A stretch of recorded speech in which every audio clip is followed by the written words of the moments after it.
Hello and welcome to the Evolving Show. My name is Term Enrich. I'm an author, self-empowerment expert, journalist by profession, and survivor by experience. A new episode of the Evolving Show comes out every week.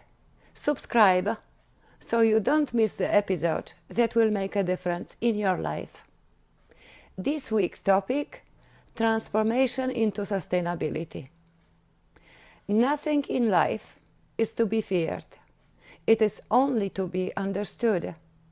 Now is the time to understand more, so we may fear less, said Marie Curie. We survived for several millennia thanks to our ability to adapt to change. Right now, we are faced with several major challenges. Whether or not we master them will decide our survival as a species. As much as in times past, the changes we had to adapt to were limited in scope, this time we are forced to transform our civilization, lives, ourselves, and perhaps most importantly, our standards. Worse, we have to do that ASAP. Our civilization, the way it is predatory. Our industry, economy, our treatment of the environment, animals, and each other is exploitative. The civilization we all benefit from operates on fossil fuels and destruction of the ecosystem. The focus of the world economy is on growth. If you stop and think about it, growth means exhausting limited natural resources and finite Earth faster, while accelerating climate change. It also means promoting demand, consumerism, and encouraging population growth to create a larger market for ever-growing supply. We are all familiar with the expression passing the cost to consumers in the context of inflation. The civilizational and economic growth we are pursuing is doing just that in another context as well. While a relatively small group of people is accumulating massive wealth, the cost of environmental exploitation and destruction is being passed to us in form of more frequent quote-unquote natural disasters and the catastrophic speed of climate change.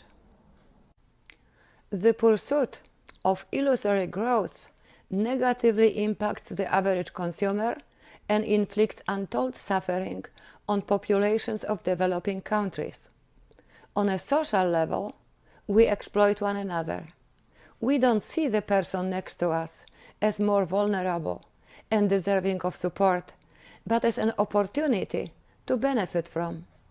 Worse, we exploit ourselves too, be it by overworking, neglecting our legitimate needs, or compromising ourselves for some imaginary gain of one sort or another. The fraction of time and energy available to an individual for the pursuit of his or her happiness is focused on achieving financial and social success, as well as having a gratifying intimate relationship and creating family. Between work life and personal agenda, we are too busy to care about much else. Few of us have or take the time for personal development. Fewer yet prepare for climate change and the significant adjustments we'll all have to make to slow it down. The massive challenge of the climate crisis is already here. The progress towards slowing climate change, restoring the ecosystem, and living sustainably is painfully slow for many reasons. A sudden change into sustainable civilization isn't possible. Except for Greece, the first country already powered by clean energy, other countries have no infrastructure or sufficient clean energy supply to make such a transition. Should such a transition be forced, the very staples of our civilization and society would collapse. There would be no functional emergency systems, schools, hospitals, food distribution, utilities, transportation, you name it. In addition to the lack of infrastructure and clean energy supply, there is resistance out there. There are huge economic and political forces that stand to lose their wealth and power. The average consumer isn't prepared or willing to compromise their standard of living, leave alone make sacrifices. In the words of Levi Ramos, every transformation precedes the letting go of your previous state. Keep in mind, the new more will be less. One of the most remarkable reasons for ignoring the impending threat of climate change to our survival is our resistance to redefining existing concepts, definitions, and standards, including moral standards.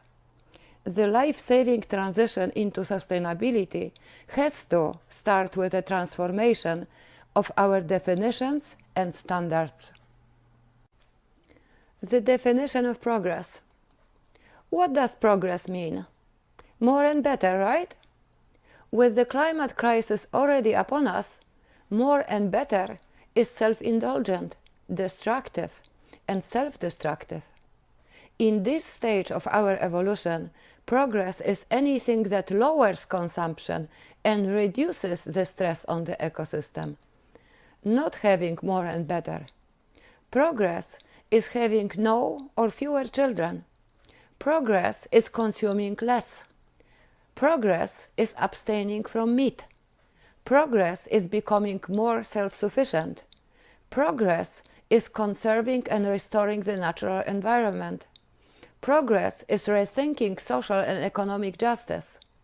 The wealthiest and the poorest among us need air, water, food, and shelter to survive. Their immediate survival needs are the same. Why should one have too much, to the detriment of the other? The definition of individual success. As it is, money is where it's at. Most wealth is directly or indirectly connected to the acceleration of climate change. By extension, the person who has the most money is the most destructive. Should such a successful person be celebrated or shamed? The definition of a role model. Many of our most popular celebrities are examples of consumerism taken to excess. Nothing about 3 outfit changes a day, private jets and steak dinners deserves admirations. It deserves to be admonished, not envied.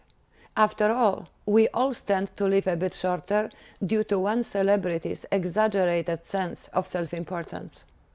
The role model for today should be someone with academic education and practical DIY skills, who can live without petroleum, doesn't care about fast fashion, and avoids animal products. A person who is resourceful, thrifty, empathetic, and climate change aware. Gillian Michaels said, "Transformation isn't a future event. It is a present-day activity." The definition of charity. Charity is a public demonstration of wealth, with a fraction of the wealth given to the quote-unquote needy. No one wants charity, but a little empathy could change the world. Joseph Campbell said, "When we quit thinking primarily about ourselves and our own self-preservation, we undergo a truly heroic transformation of consciousness."